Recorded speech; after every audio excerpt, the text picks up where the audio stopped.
Welcome to the People Experience Pulse podcast, your gateway to the new frontier of human experiences at work. On the PX Pulse, we're all about elevating experiences, fostering belonging, and building remarkable workplace cultures in a fast evolving world. In today's episode, Vicki Flier Hudson chats with Melissa Hahn, Intercultural Consultant at Hahn Cultural Consulting, lecturer at the American University School of International Service, and co-author of the new book, Forging Bonds in a Global Workforce. Melissa helps people collaborate, adapt, and thrive across cultures, whether they are going abroad, returning home, working on global teams, engaging with culture in their own community, or just trying to understand American culture better. Melissa and Vicki discuss the challenges and importance of forging bonds in a global workforce. You'll hear Melissa's journey of discovering the gap between learning about a culture and actually experiencing it, the challenges of cultural differences that arise in global teams, and the impact understanding similarities and differences can have in your workplace. Stay tuned to hear practical advice for navigating cultural differences in distributed teams with Melissa Hahn. Are you looking to make your workplace more human? Check out my friends at CoolLeaf. What I love about CoolLeaf is that it helps leaders create connection, engagement, and recognition. You can celebrate team wins, reward colleagues, and have fun with your coworkers. You can build a culture of appreciation and feedback that boosts morale, retention, and performance. CoolLeaf also simplifies measuring and improving the employee experience with pulse surveys, rewards, and integrations with your everyday tools. To learn more about CoolLeaf and how it can make your work more human, visit coolleaf.com/trycoolleaf. That's COOLEAF.com/trycoolleaf to book your free demo today and see how top workplaces use CoolLeaf to put their people first and thrive. Welcome to the People Experience Pulse. Thank you so much, Vicki. It's great to be here. We are so excited to have you on to discuss forging bonds in a global workforce. This is a topic that's very near and dear to my heart, and I know that your insights as an intercultural professional are going to be extremely valuable to our audience. So to set the stage for our listeners, tell us what drew you to be an intercultural professional. Sure. So it's not a common profession. So I know it's always a little bit curious how somebody ends up in this field. And for me, I think one of the pivotal experiences was the year that I spent in Poland. I was there as part of my master's studies. I actually had intended to get a master's in Central and Eastern European Studies in Krakow. And I had a really naive sense, I think, at the time. I was in my 20s, and I had a naive sense of what it meant to cross cultures. I was very determined, and I thought if I can learn everything possible and I can just adapt and I have a good attitude, it will all work out. And what I found was that there actually was a really big difference between learning about the local culture and actually doing the local culture. And I became really fascinated by this gap between trying to understand the people on paper and trying to understand the people at the grocery store and at the bank and on the tram and in daily life. And I wanted to know more about why it wasn't just working out for me the way that I thought it would. And I just became very curious intellectually. But I also developed a real empathy, I think, for other people who were going through similar cultural challenges. And I thought, I wish there was somebody I could talk to who could explain not the history and the literature and everything to me, but the cultural component. And my desire to have a person who could explain that to me really stayed with me and made me want to be that person for other people who are crossing cultures. And so I just sort of pivoted and found the intercultural field and never looked back. Wow, I'm so relating to the piece you said about being naive to what it actually takes to be successful across cultures or be effective across cultures, because I think a lot of us go into this field because we're empathetic and because we're sensitive, and maybe we think that's enough. And then you get there on the ground and you realize there's just so much you don't know about everything from norms to values and beliefs. So For our listeners, Melissa has written a fabulous new book called Forging Bonds in a Global Workforce with her colleague Andy Molinsky. And in the intro to that book, Melissa, you and Andy address the common idea that we need to be aware of our cultural differences to avoid mistakes and misunderstandings. But then you speak to a potential pitfall. So, where do you see people go wrong when they think about differences and similarities across cultures? Well, one of the challenges I see is that when we're working in a global team environment, it's not nearly as clear to employees what the culture is that they should be adapting to or learning about, as it was for me in Poland. When I moved to Poland, learning cultural differences was really helpful because I was from America and I was in Poland. So it was pretty straightforward in terms of what I should be learning about. But if you're on a global team with somebody from China and somebody from Germany and somebody from Brazil and somebody from Pennsylvania all on the same team, the cognitive load of researching and retaining all these differences in these giant charts can really start to take a toll on people when that's not their primary job. And so you almost end up with this sort of side homework assignment that you're trying to memorize all these details. So I think part of the pitfall is just that it takes more intellectual and sort of mental capacity than we might all have in our daily lives to try to learn about and sort of memorize these differences.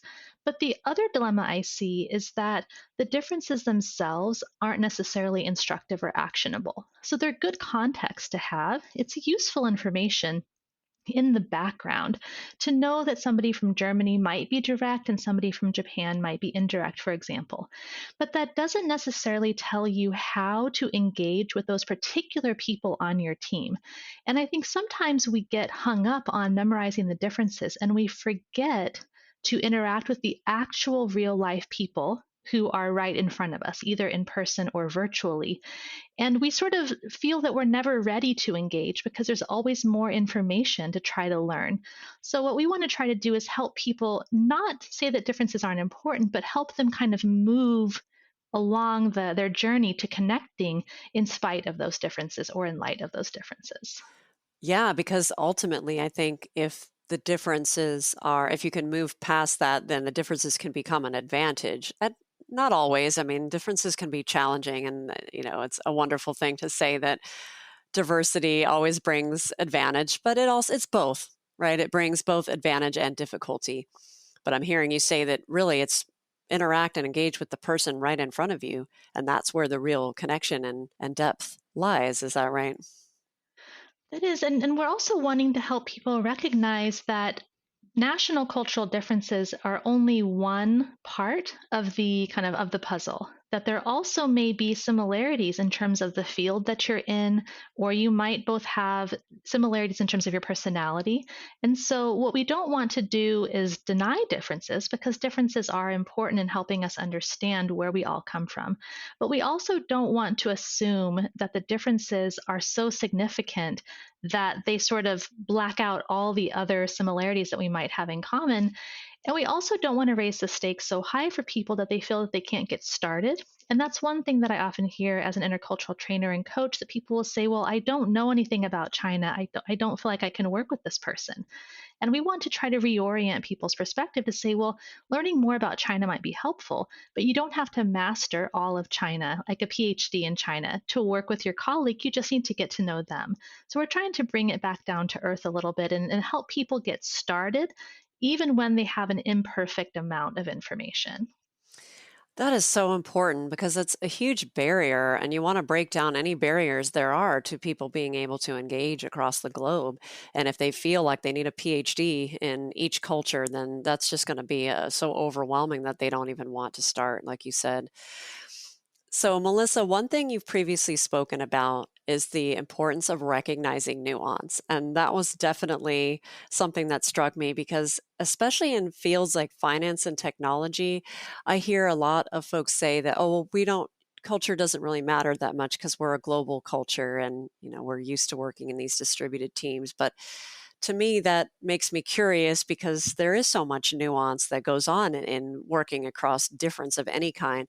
So, what are the ways that we are currently missing those subtle nuances in cultures, and what's the impact of that? If you could share an example, that would be great. I would say that one nuance would be in the difference between people who are working in kind of a global capacity and people who are working in a local capacity. And we often are together on the same teams. But we might feel I work with a lot of people who feel that they're really good at culture because they might have lived in many places and they might have studied abroad. And what they're really good at, excuse me, is working with other globally minded people like themselves who have very similar sets of global experiences. And then they move to my home state of Arizona, or they move to, rural Australia, or they move to some other place where they are also working with local people who don't have the same global experiences. And that's their own kind of culture shock. They may have come to believe that the world is a certain way. And so now they're working with people who haven't had those same global experiences and they don't have the same shorthand. They don't have the same reference points. And that can be really jarring for people when they have an assumption that the whole world is now the same. And now they're in an environment where they're having to work with people who don't share that global worldview. So I'd say that that's one place that it can happen. These nuances can also happen anytime that there's a merger. So for people in technology, I would say there's lots of companies that end up merging with other companies or buying other companies. And in that case, you're going to have different organizational ways of doing things. You might be comfortable with your own small team, but when you're working with newer people in the larger company, or maybe you have new clients or you expand to a new market, you're always going to have the possibility of encountering people who are different from you. And being prepared for that, I think, is more useful and more productive than assuming that you're not going to encounter cultural difference. Absolutely. That is so true.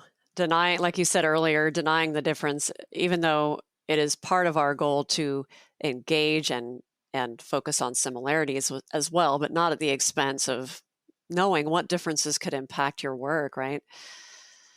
One of the challenges for us as intercultural professionals is how do you help people be aware of cultural differences without falling into the trap of stereotyping?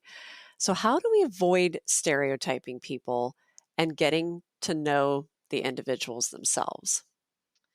Well, that's one of the things that we try to address in our book by encouraging people to use what we call prototyping. What we want to do is recognize that we need some way to develop a sense for how people might be. And we all have an idea in our minds of, what somebody might be like who's French compared to what somebody might be like who's from Mexico. And it's not a bad thing that we have this image in our head because of course, our mind has some sort of sense that we picked up from somewhere. And in an intercultural training, we can tell people what they might expect based on national norms. However, what we want to do is have the mindset of somebody who's like a researcher or an experimenter and have a hypothesis or an educated guess of what we might encounter while also preparing to be surprised by who we actually encounter. Because if all that we know is somebody is from, say, Mexico, we might have an idea of them that is very stereotypical. If we know that we are going to encounter a real person, though, whose life experiences and different cultural attributes might be different, we can leave open this small door of possibility that the person might confirm or disconfirm what we're expecting. And we can also think about whether we ourselves are truly representative of the sort of mainstream typical culture of our own country. And I find that that often gets people thinking because most of us don't think that we are just this sort of generic, cutout of our own culture. We know that lots of people are different in our own culture. Or I might even ask people in a training, how many people from your own country are exactly the same? And of course, nobody thinks that everybody they know are exactly the same. So by trying to think of it both in terms of having this sort of hypothesis and prototype perspective, and also recognizing that we wouldn't expect everybody in our culture to behave identically either, creates the opening and the possibility that we can become surprised and curious and pay attention to the person that we're actually meeting so that we can then go from there and get to know them. I'm hearing a lot of and here. So rather than the or, right, that when you're interacting with global team members, it is good to have maybe the prototype of some differences in mind. I've noticed I work a lot with folks in India and clients in India and US teams that are trying to work together. And having a baseline for some of those differences is really helpful. But then the and be ready for those to be completely not what you expected. Of course. I think it's even, like what we would do if we were telling somebody in our own culture how they should go about their own job in their own culture. We're going to have a lot of maybes and ands. And I think sometimes we feel a lot of vulnerability when we're crossing cultures because we don't want to make a mistake. And so we really are wanting and craving hard answers about how other people are going to behave. And it can be a little bit unnerving to hear that there are so many variables and that at some level we just can't know. But I think it can also free us to recognize that we can only prepare so much. And then we are going to have to try to interact in real time, live with other people, but that they're having to do the same thing with us. It's not just that we're having to figure them out, they're also having to figure us out. And I think remembering that actually can help us to let go of some of our need of perfection and try to like that's why we come back to this issue of engaging with the people, because we can't possibly perform perfectly with somebody that we've never met before. It's just not possible. But if we have a sense and we're trying and they have a sense and they're trying, there still might be awkward moments, and it doesn't always go well, for sure. But I think then we're on a more productive and sustainable course with that person, as opposed to just having this all or nothing mindset. That's so true. Yeah, perfection just keeps us stuck. So, Melissa, some people might say, well, this is great if I'm trying to build a friendship, but when you come to work, it's about the work. But why is it important for people to understand the similarities, differences, and nuances of other people and cultures in the workplace? Because what kind of impact does that have on the work environment? Sure. So my answer has a couple of parts. And the first part is that I'd say the wonderful thing about friendships is that they're optional. They're usually by choice. And most of us don't get to pick our global colleagues. And so we are having to try to figure this out precisely because it's at work, because our professional stakes are high. But the reason that we want to be thinking about relationships in the workplace is not because it's wrong to think that work is about the tasks. In fact, when we interviewed more than 100 global professionals, we did find people in different cultures who really do see it that way. Work is about the tasks, and that's it. The trouble, though, is that even though we interviewed 100 people or more, we didn't find any consistency with that response. So that may be the response that best fits you and your culture, but it might not actually fit the rest of your global team. And when we send and receive cues incorrectly and we misread each other, especially around things like sparking an initial connection and forging this initial bond and establishing trust, and our wires get crossed, it really can disrupt the flow of the work. And it becomes really difficult, especially if we aren't meeting in person and we're misreading each other. And one of us thinks that, we shouldn't have a relationship and the other one does. This very difference and this nuance in the relationships themselves can really then plant the seeds of distrust and can make us feel like we don't want to work with each other. It can make us withdraw and disengage. And so it's really not that it's right or wrong to think about relationships in the workplace so much as that we want to highlight that there's a very broad spectrum, and that when you have a global team, it's very likely with every additional person and culture that you add to the table that another person is thinking about this in a different way. So we want to highlight that fact for people, that there is a lot of variety, and then help them find a way through it so that they can make the most of these differences as an opportunity, as opposed to just getting bogged down in conflict on their teams. Mm, yeah, that there's a direct connection between that awareness and the productivity of the team. So, Melissa, what is one piece of advice or a takeaway that you have for our listeners who are out there navigating working with distributed teams who can be quite different from themselves? The best tip that I can offer is to be patient. with the process. And that can be really difficult, especially if we come from a culture that values clarity and taking action quickly. But I try to remind my clients that there's actually no reason they would be good at this. Most of us are socialized to work in our own cultures, and there's not any reason that we would have an instinctive or intuitive sense of how to interact successfully with somebody who comes from a culture where the norms are the exact opposite from ours. If we can be patient, we often can find the clues that we need. We can develop a sense for what it's going to be like to work together. And often things will come together if we can experiment and we can try and we can be engaged and committed to this process. But I think when we expect perfection right out of the gate and we don't get it, that's when we become frustrated because we don't know that working relationships can take these sort of different paths if we're not accustomed to that. So patience, I think, is one of the best things that we can do. Oh my goodness, absolutely. And I think that most people would rate themselves needing to develop that skill of patience, especially in this fast-paced world that we're living. So that's an excellent way to end our show. Thank you so much, Melissa, for joining us on our podcast. Your insights were so valuable to anyone who is navigating cultural differences of any kind. So we really appreciate it. And thank you so much to all of our listeners for joining us on the People Experience Pulse. This world is not an easy place to navigate, but we are here to support you. You can check us out on peoplefirstellevation.com. And thank you again, Melissa. Thank you, Vicki. Thank you for joining us for another insightful episode of the People Experience Pulse. We hope the words shared in this episode have inspired you as much as they've inspired us. Now the real challenge begins. Putting what you've learned into practice. The change you create, no matter how small, could be the spark that ignites an exceptional people experience in your organization and beyond. If you found value in today's conversation, we'd greatly appreciate it if you took a moment to rate and review us on Apple Podcasts or wherever you listen. Your feedback helps us deliver high-value content and reach more listeners like you. You can find other inspiring episodes and additional resources at our website, thepxpulse.com. Join our community at thepxpulse.com. Thank you again for joining us on the People Experience Pulse. Until next time, remember, the heartbeat of any organization is its people. Let's make every pulse count.